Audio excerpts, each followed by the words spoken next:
जब तीज का पर्व आता है, तीज के पर्व से हमारी संस्कृति से जुड़े हुए हमारे पर्वों की ये शुरुआत होती है। महाशिवरात्रि का पर्व भी आया और कल रक्षाबंधन का पर्व है। भाई बहन के पवित्र दिन का ये पर्व है। आप सबको मैं बहुत बहुत बधाई देता हूं, शुभकामनाएं देता हूं। मुझे यह देख करके अत्यंत खुशी भी हो रही है कि आज गोस्वामी समाज इतनी भारी संख्या में संत कबीर कुटीर में उपस्थित है। मुझे ये खुशी है कि इतनी बड़ी संख्या में एकत्र होकर के महान संत और श्रेष्ठ कवि गोस्वामी तुलसीदास जी को आज याद किया जा रहा है। साथ ही मुझे ये भी खुशी है कि अपने समाज के हमने उन होनहार बच्चों को आज यहां हमें सम्मानित करने का अवसर मिला है, जिन्होंने अपने क्षेत्र में, चाहे एजुकेशन का क्षेत्र हो या स्पोर्ट्स का क्षेत्र हो, एक मुकाम हासिल किया है। मैं उन सब बच्चों को भी बहुत बहुत बधाई और शुभकामनाएं देता हूं।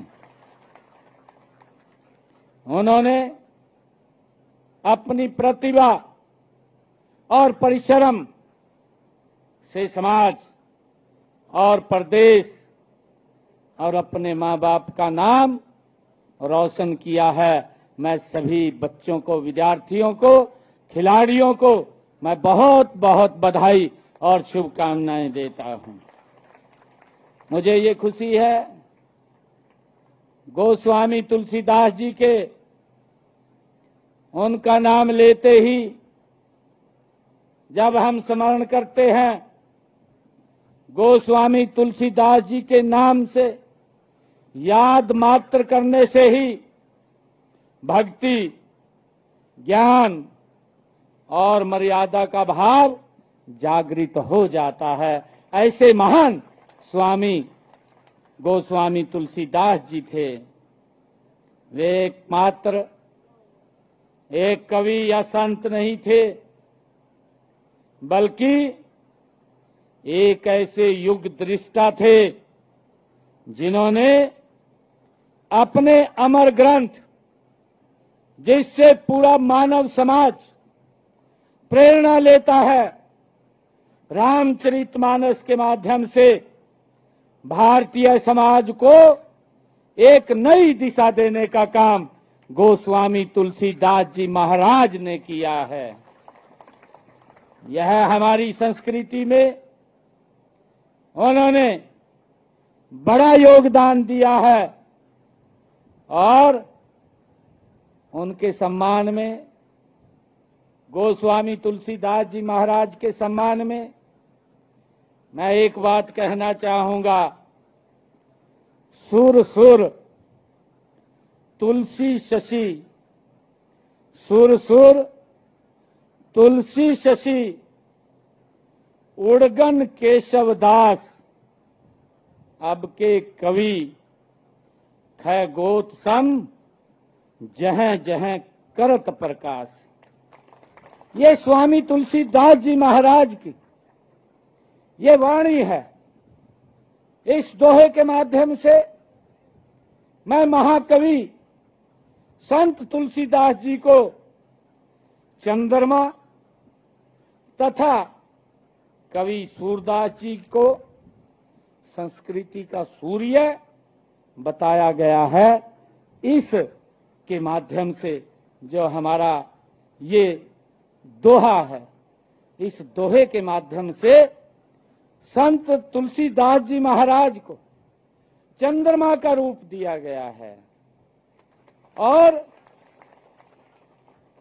संत सूरदास जी महाराज को सूर्य का रूप कहा गया है। ये ऐसे हमारे संस्कृति के ये अध्येता, ये हमारे महान कवि रहे हैं। मुझे ये भी खुशी है कि जिस समय समाज में अनेक बुराइयां फैली हुई थी, लोगों में उस समय निराशा का भाव था, तब तुलसीदास जी ने मर्यादा पुरुषोत्तम भगवान श्री राम जी के आदर्शों को जन जन तक पहुंचाने का काम ये स्वामी तुलसीदास जी महाराज ने किया है।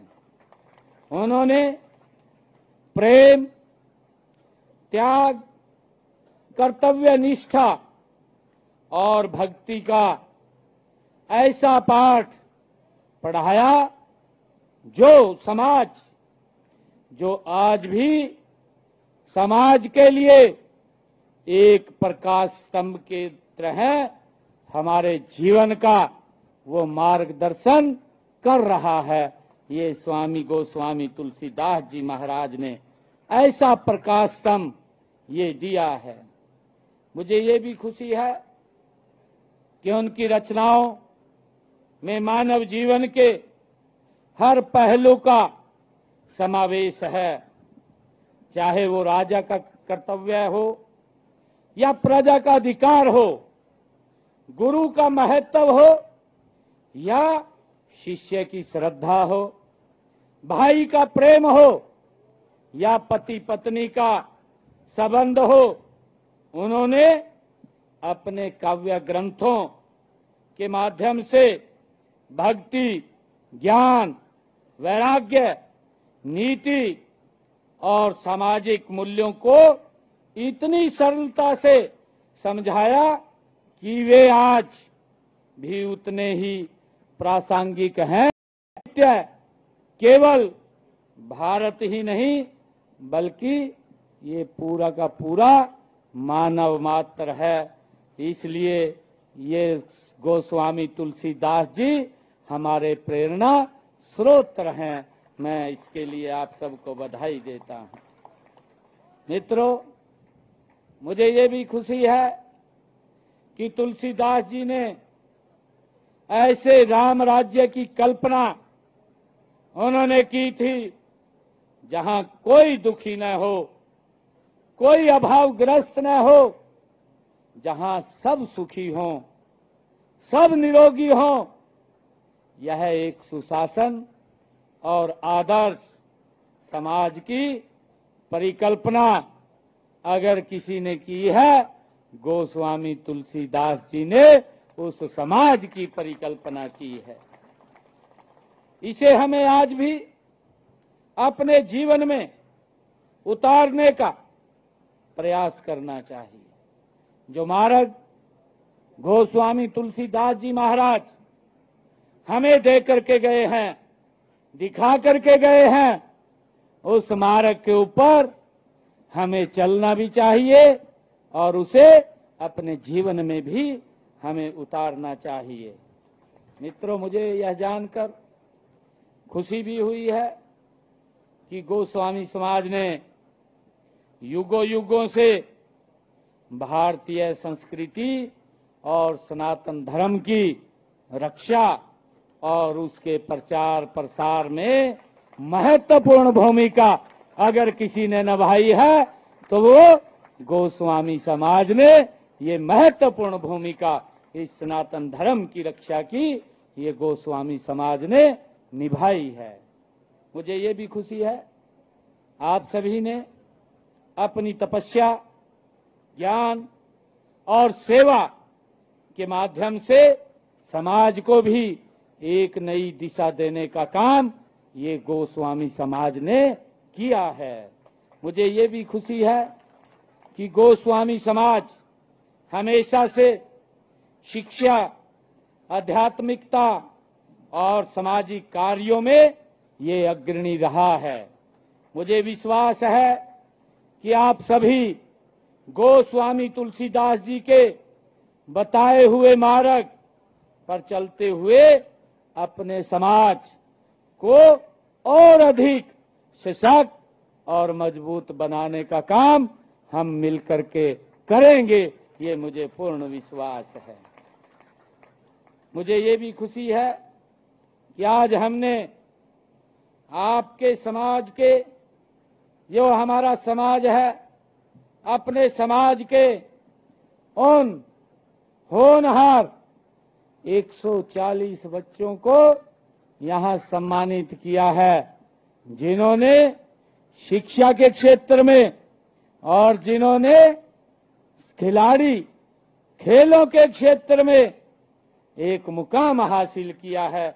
उन सबको यहां सम्मानित करने का ये अवसर मिला है। मैं पुनः उन सब खिलाड़ियों को, बेटियों को मैं देख रहा था कि सबसे ज्यादा संख्या में बेटियां सम्मानित हो रही थी। हमारी बेटियां बहुत मेहनत करती हैं। मैं इन सबको बहुत बहुत बधाई और शुभकामनाएं देता हूं।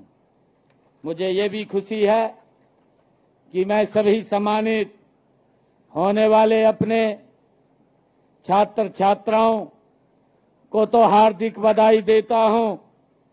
आप सभी से मेरी यही अपेक्षा है कि आप अपने ज्ञान और कौशल का उपयोग समाज के हित में और देश के उत्थान के लिए आप निरंतर लगाएंगे, ऐसी मेरी अपेक्षा भी है।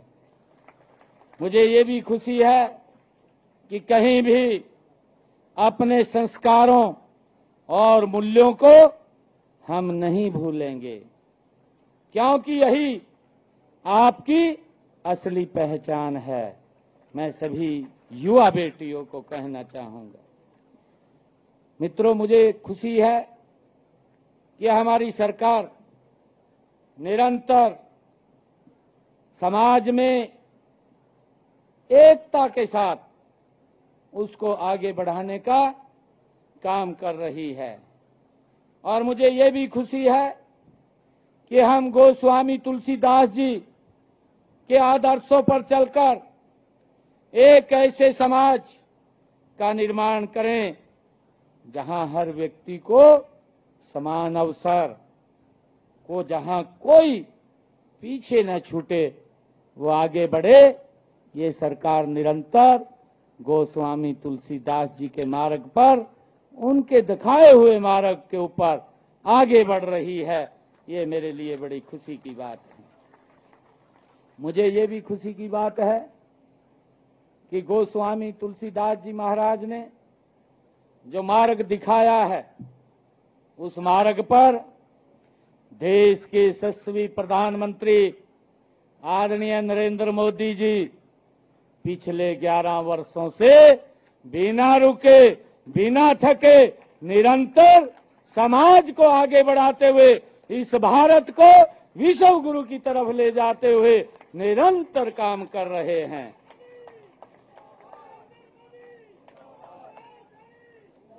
आदरणीय मोदी जी का जो मंत्र है, जो आदरणीय मोदी जी ने मंत्र दिया है, उस मंत्र को लेकर के हमारी सरकार भी आगे बढ़ रही है।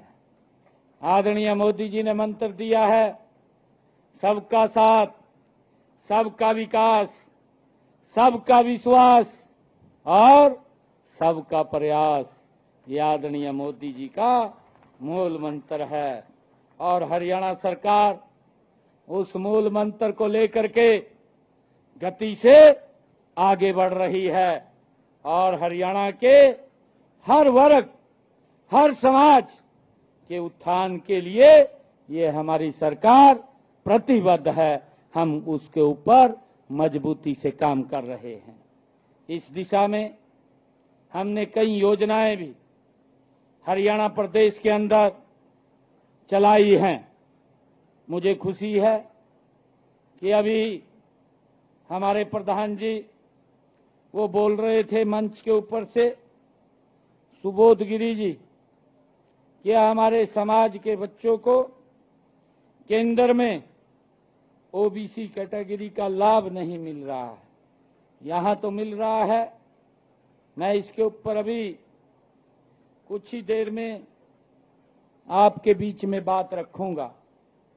मुझे खुशी है कि देश के यशस्वी प्रधानमंत्री आदरणीय नरेंद्र मोदी जी ने आजादी के बाद पहली बार ओबीसी समाज का अगर किसी ने सम्मान किया है तो वो भारत मां का लाल नरेंद्र मोदी है।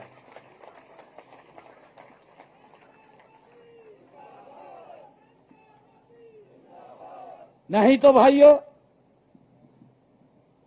इस प्रकार के दल एक परिवार का गठबंधन होता था और परिवार के गठबंधन में अपने परिवारों को मजबूत करते थे, बाकी के परिवारों का शोषण करते थे। ये हमको मालूम है। अंग्रेज तो शोषण करते थे, वो तो देश के लोगों के ऊपर अत्याचार करते थे, परंतु इससे बड़ा अत्याचार पिछले 55 सालों में कांग्रेस ने देश के लोगों पे किया है। देश के लोगों पे अत्याचार किया है। जिस गति से देश आगे बढ़ना चाहिए था, ये देश 55 सालों में नहीं बढ़ा। जिस गति से चलना चाहिए था, अभी 15 अगस्त का हम स्वतंत्रता दिवस उन शहीदों को, उन क्रांतिकारी वीरों को ये दिन समर्पित है। और जो हमारे क्रांतिकारी वीर थे, जिन्होंने इस भारत भूमि की गुलामी की जंजीरों को काटने के लिए अपने आप को इस भारत भूमि के ऊपर आहूत कर दिया, उन्होंने कुर्बान कर दिया। उनकी कोई इच्छा नहीं थी, उन क्रांतिकारी वीरों की इच्छा थी आने वाली हमारी पीढ़ियां वो खुली हवा में सांस लें, वो गुलामी में ना जीवन व्यतीत करे। जो कष्ट हमने सहन किए हैं, वो कष्ट हमारी पीढ़ियों को सहन न करना पड़े। उन्होंने अंग्रेजों के अत्याचार के प्रति अपनी बुलंद आवाज वो उठाई और उनको मजबूर किया भारत छोड़ने पर। वो हमारे क्रांतिकारी वीर थे, जिन्होंने अंग्रेजों को यहां से भगाने का काम किया है। भाइयों, वो ऐसे महान क्रांतिकारी वीर थे जिन्होंने अपने परिवार के लिए नहीं, उन्होंने अपने लिए भी नहीं, आने वाली पीढ़ियां सुरक्षित रहें उसके लिए कुर्बानियां दी हैं।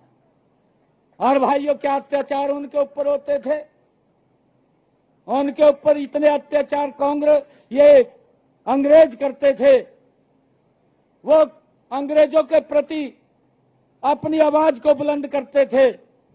उनकी आवाज को अंग्रेज दबाने के लिए विभिन्न प्रकार की यातनाएं उन लोगों को देते थे।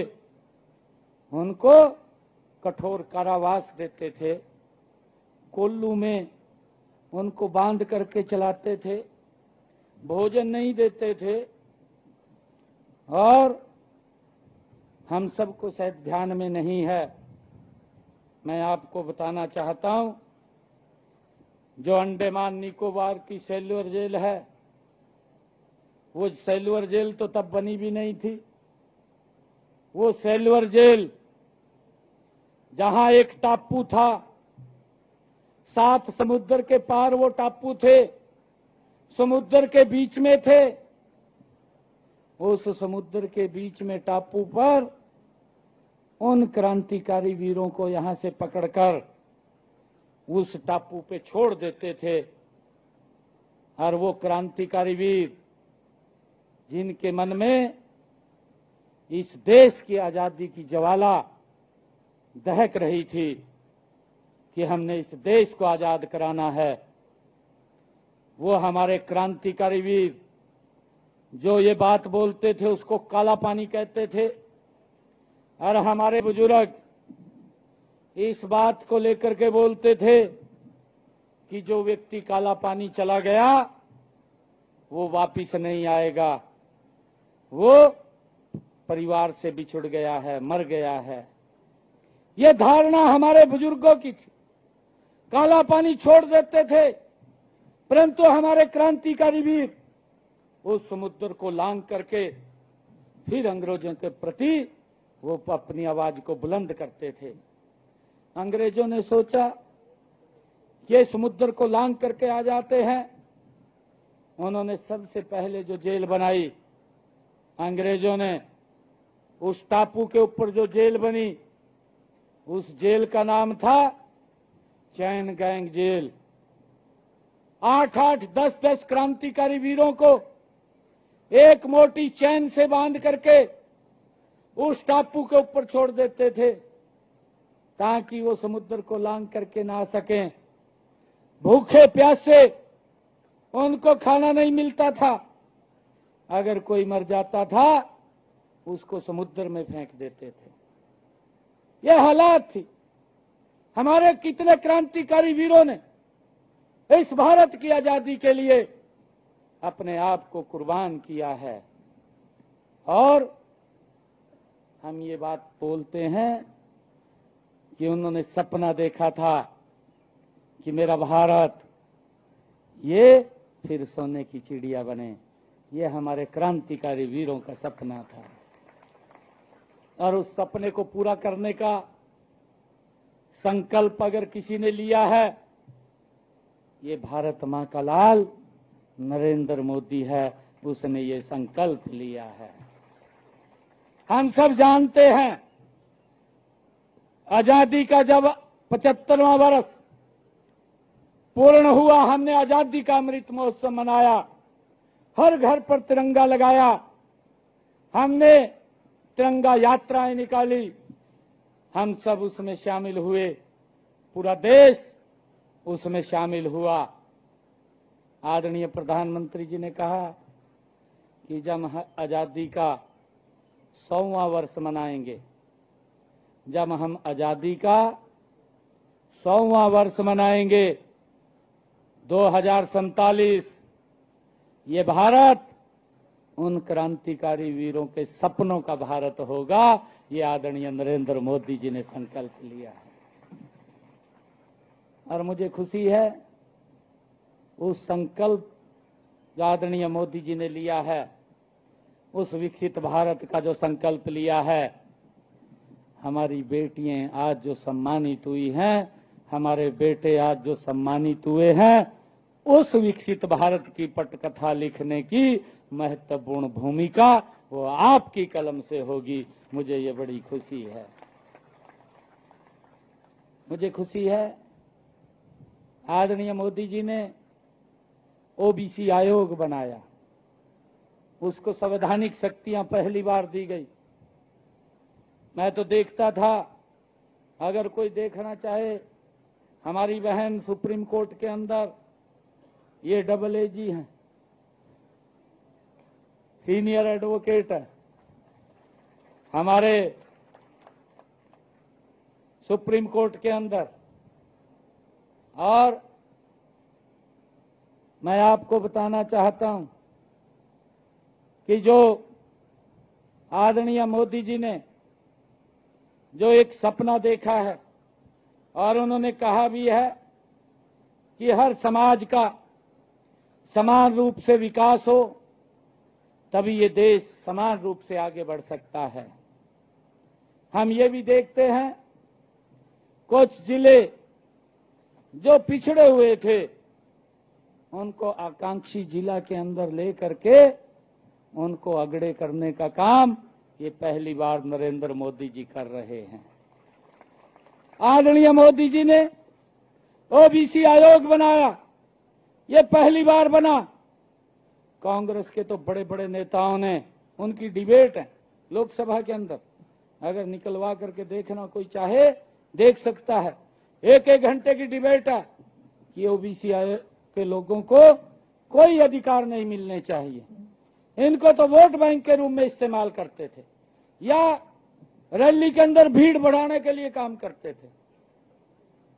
मुझे खुशी है, मैं प्रणाम भी आप लोगों को करता हूं कि आप सबके चरण कमल संत कबीर कुटीर के इस पवित्र स्थल के ऊपर पड़े हैं।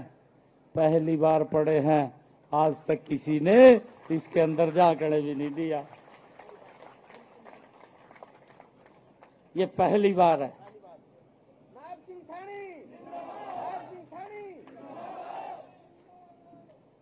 ये नरेंद्र मोदी की सरकार, ये डबल इंजन की सरकार, ये आप लोगों की अपनी सरकार है।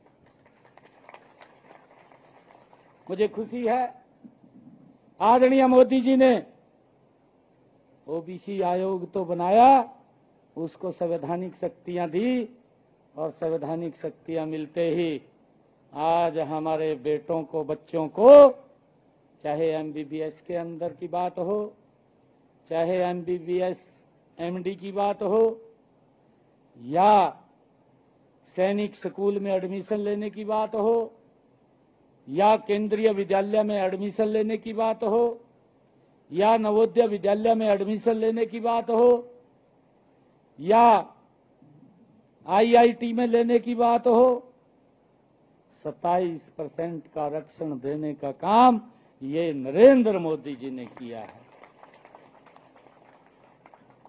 आज हमारे बच्चे डॉक्टर भी बन रहे, आज हमारे बच्चे इंजीनियर भी बन रहे, हमें गर्व है। ये सम्मान अगर किसी ने दिया है, ये नरेंद्र मोदी जी ने दिया है। आने वाले समय के अंदर जब शिक्षा किसी समाज में आ जाती है तो उस समाज का विकास हो जाता है, वो भी आगे बढ़ जाता है। भाइयों, मुझे खुशी है कि आदरणीय प्रधानमंत्री जी ने पिछड़े वर्ग के उत्थान कल्याण के लिए भाइयों बहुत सारे काम किए हैं। मुझे ये भी खुशी है कि आप लोगों की जो मांग थी, जो हम समाज की, अपने समाज की जो मांग थी, मुझे भी बोलते थे जो क्रीमी लेयर की व्यवस्था है वो 6 लाख है, उसको बढ़ाया जाए, उसको 8 लाख किया जाए। भाई आकर के जिस दिन आपने मेरे को जहां बैठाया उसी दिन उसको 8 लाख कर दिया, आपके सामने। आज किसी को कोई दिक्कत नहीं है। भाइयों, मुझे ये भी खुशी है कि आदरणीय मोदी जी के नेतृत्व में जो ये सरकार, ये डबल इंजन की सरकार चल रही है, हमारे जो ओबीसी में लोग हैं उनको हमने 8% का आरक्षण पंचायत और स्थानीय निकाय के चुनाव में देने का काम ये हमारी सरकार ने किया है। और भाइयों, हमने पंच के अंदर भी जो ओबीसी के लोग हैं 50% की आबादी के अनुरूप उनको 5% तक का आरक्षण देने का काम ये हमने किया है। हमने मेयर पद के लिए भी और प्रधान पदों के लिए भी 5% का आरक्षण ओबीसी को देने का काम हमने किया है। मुझे ये भी खुशी है कि हमारी सरकार ने पिछड़े वर्गों के 3 लाख रुपए की वार्षिक आय वाले परिवारों के बच्चों की पढ़ाई के लिए, चाहे वो देश में पढ़ रहा है, चाहे वो विदेश में पढ़ रहा है, देश में पढ़ने के लिए 15 लाख रुपए और विदेश में पढ़ने वाले बच्चों को 20 लाख रुपए का ऋण मात्र 4% के ऊपर देने का काम ये हमारी सरकार कर रही है।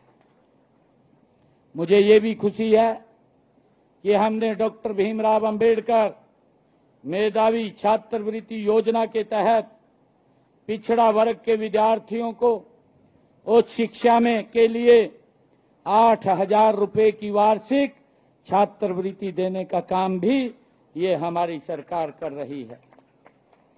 और मुझे ये भी खुशी है, अभी पिछले दिनों ओबीसी समाज की हमारी बेटियां, उनकी शादी के ऊपर 51,000 रुपए का सगुन देने का काम ये हमारी सरकार करती है।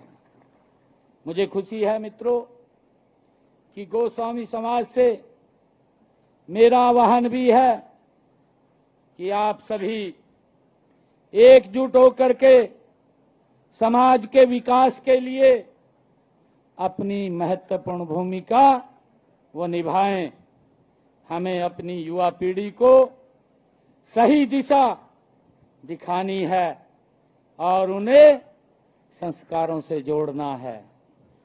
मैं आपसे देश के एक जिम्मेवार नागरिक होने के नाते हमें बच्चों को देश का जिम्मेवार नागरिक बनाना है। भाइयों, मुझे ये खुशी है कि हम मिलकर के समाज के अंदर उसको आगे बढ़ाने का काम करेंगे। मुझे ये भी खुशी है कि हमने, भाई पहले तो ऐसी स्थिति थी, मैं बताना चाहता हूँ, बच्चे पढ़ भी लेते थे, अगर नौकरी की बात आती थी तो आप सबसे पिछली लाइन में चले जाते थे, नौकरी नहीं मिलती थी। और मुझे खुशी है आज आपके बीच में बताते हुए ये सिस्टम आपने किया है, ये आपकी सरकार ने किया है। आज हमारे एक भाई को मैंने सम्मानित किया, वो बैठे हैं, धर्मवीर जी, ये बैठे हैं। इन्होंने मुझे बताया कि मैं बच्चों को कोचिंग देता हूं, बिना पर्ची बिना खर्ची के 15 बच्चे मेरी कोचिंग से लगे हैं, फ्री में कोचिंग देता है। 60 बच्चे लगे, 60 बच्चे फ्री में पढ़ाते हैं। कितना बड़ा काम, खुद गरीब घर से। अच्छा, मैं बधाई देता हूं धर्मवीर जी को। ये नौकरी लगा बिना पर्ची बिना खर्ची के। एक ये लगा पटवारी, 2 बच्चे यहां लगे।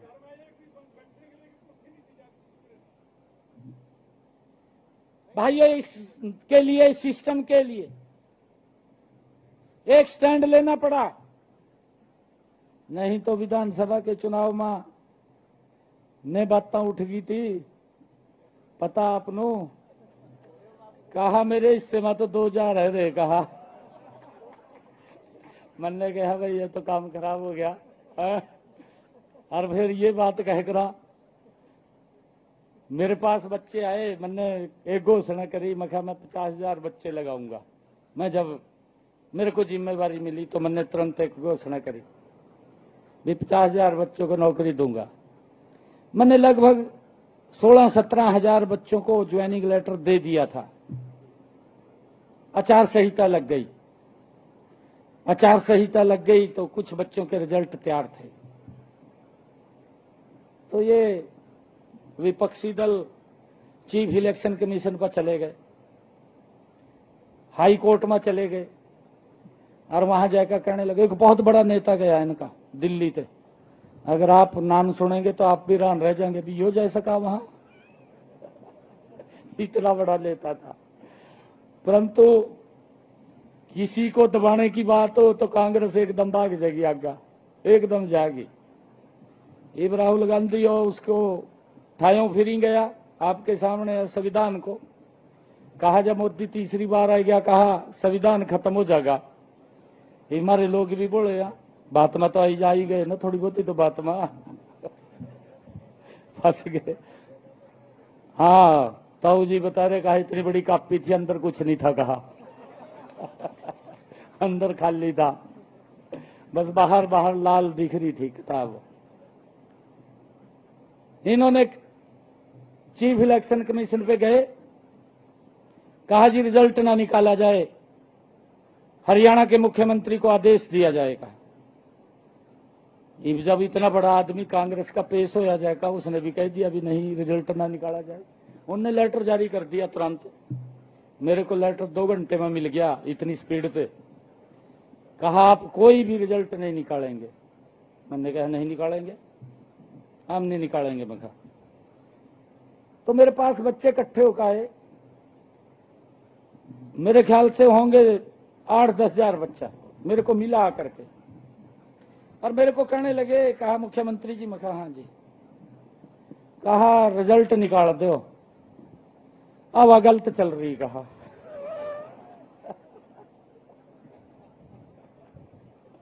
नहीं तुम्हारा काम खराब हो जाएगा, कहा मन नहीं नौकरी मिलने की, कहा मैंने कहा, मैं कहा चिंता ना करो तुम, मैं कहा देख रिजल्ट तो मैं निकाल नहीं सकता क्योंकि मेरे पर लेटर रह गया, पर मैं आप लोगों को एक विश्वास दिलाता हूं। मैंने उन बच्चों को कहा, मैं कहा मेरे ऊपर विश्वास करिए, और ये विश्वास मुझे आप सबके आशीर्वाद से था। मुझे मालूम था कि आप सबका आशीर्वाद वो कमल के फूल के साथ है, नरेंद्र मोदी जी के साथ है, भारतीय जनता पार्टी के साथ है। मैं उस विश्वास के साथ बोल रहा था।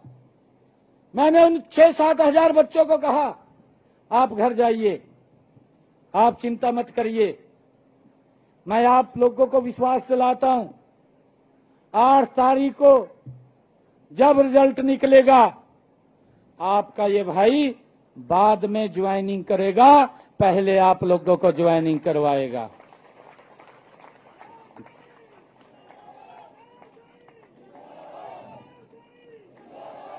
भाइयों, 25-26 हजार युवा थे, पहली बार इतिहास में होया। इतनी बड़ी अगर नौकरी लगी तो ये इतिहास में पहली बार हरियाणा में लगी है।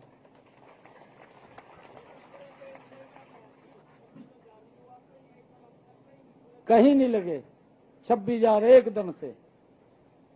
मैंने ज्वाइनिंग बाद में किया, पहले 26 हजार युवाओं ने ज्वाइन कराया। आप देख लीजिए, बिना पर्ची बिना खर्ची के लगा है। जब ये विश्वास मेरे युवाओं के अंदर बढ़ा है, मुझे आपको बताते हुए बड़ा खुशी भी हो रही है, गर्व भी हो रहा है कि अभी ये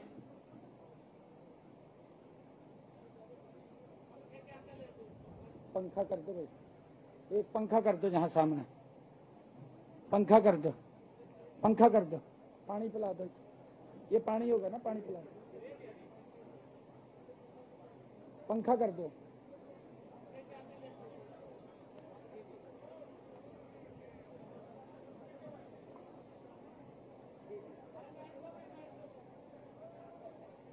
चक्कर आ गया।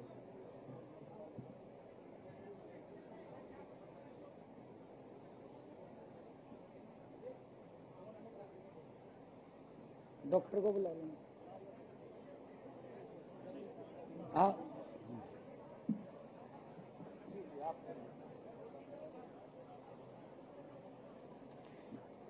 25 हजार बच्चों को मैं अभी बता रहा था, और अभी यूपीएससी का जो रिजल्ट आया है, जब ये रिजल्ट आया तो मैंने हरियाणा के अपने जितने बच्चे थे उनको बुलाया। 58 बच्चे हरियाणा के पहली बार यूपीएससी के अंदर सेलेक्ट हुए हैं, 58 बच्चे। गरीब परिवार का बच्चा भी आज बिना पर्ची बिना खर्ची के हरियाणा सरकार में नौकरी कर रहा है। उसका सारा का सारा श्रेय अगर किसी को जाता है तो मेरे हरियाणा के 2,80,00,000 लोगों को जाता है, आप सबको जाता है। यही मार्ग गोस्वामी तुलसीदास जी महाराज ने हमें दिखाया है। मैं अंत में एक बार फिर गोस्वामी तुलसीदास जी महाराज को अपनी विनम्र श्रद्धांजलि अर्पित करता हूं। मैं गोस्वामी समाज के सभी सदस्यों का इस भव्य समारोह के सफल आयोजन के लिए आप सबका भी मैं बहुत बहुत धन्यवाद, आप सबको बधाई और शुभकामनाएं देता हूं। एक जोरदार जयकारे के साथ भारत माता के, भारत माता के, गोस्वामी तुलसीदास जी महाराज की, गोस्वामी तुलसीदास जी महाराज की बहुत बहुत धन्यवाद। जय हिंद, जय भारत, जय भारत माँ। और मैं ये जो घोषणाएं हैं, जो इन्होंने मांग पत्र मुझे दिया है कि गोस्वामी तुलसीदास जी के नाम पर राज्य में एक चौक का नाम रखा जाए, मैं इसकी घोषणा करता हूं। जहां भी आप मुझे बताएंगे उसी चौक का नाम गोस्वामी तुलसीदास जी के नाम से रखा जाएगा। आपने कहा है कि केंद्र की सूची में, ओबीसी की सूची में गोसाई समाज को भी शामिल किया जाए, वो नहीं है। इसके लिए हम ओबीसी आयोग के चेयरमैन को मैं स्वयं यहां से पत्र लिख करके आपकी इस घोषणा का हवाला दे करके उनसे इसके लिए अनुशंसा करूंगा कि इसको ओबीसी की सूची में केंद्र में शामिल किया जाए। मैं राज्य में, आपने कहा है कि एक पुस्तकालय वो खोला जाए। हिसार के अंदर आपने बात की थी तो मैंने उसको चेक कराया है। वहां पर, क्योंकि जो जगह आप बता रहे हैं उस जगह पे एक कम्युनिटी सेंटर बन रहा है, उसका पैसा भी रिलीज हो गया, उसकी ड्राइंग भी बन चुकी है, सारा कुछ काम हो गया है। तो वहां उन्होंने उसको नॉट फिजिबल किया है। अगर आप कहीं जगह मुझे बताते हैं या किसी एक नगर निगम में, हिसार नगर निगम में जो भी पुस्तकालय वहां खुलेगा तो वो गोस्वामी तुलसीदास जी के नाम से वो रखा जाएगा।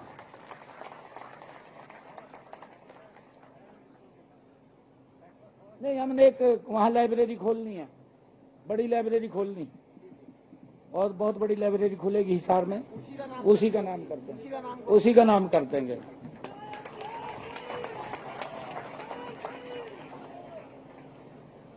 हरियाणा में गोस्वामी समाज सभा कुरुक्षेत्र धर्मशाला के लिए, उसके निर्माण के लिए आपने कुछ मांग की है। मैं अपने अच्छी कोटे से, क्योंकि जब मैं सांसद था तब भी मैं वहां गया था, है? दिए थे 5 लाख रुपए दिए। अच्छा, 5 दिए थे, निर्माणाधीन। चलो, मैं इसके लिए जो आपने मांग की है उतने सारे पैसे देता हूं, कत्ती के कत्ते ला। एक नहीं, एक मिनट प्रधान जी ने, एक मिनट प्रधान जी ने 31 लाख कहा, 1 लाख आगे कर देंगे, कोई बात नहीं, आगे दे देंगे। अब कह दिया, आगे दे देंगे, जो मांग रखी थी वो पूरा कर दिया।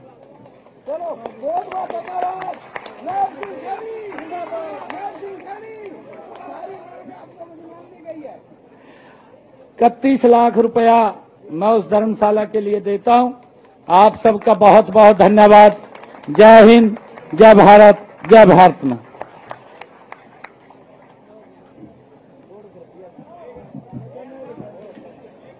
संत कबीर कुटीर से ही ये आप कार्यक्रम लाइव तस्वीरों में देख रहे थे, जहां मुख्यमंत्री नायब सिंह सैनी ने गोस्वामी तुलसीदास जयंती के मौके पर एक कार्यक्रम में शिरकत की, संबोधित किया और गौसाई समाज के लिए कई बड़े ऐलान भी किए हैं। और मुख्यमंत्री द्वारा की गई घोषणाओं को मंजूरी को लेकर तमाम लोगों ने तालियां बजाकर उनका अभिनंदन भी किया।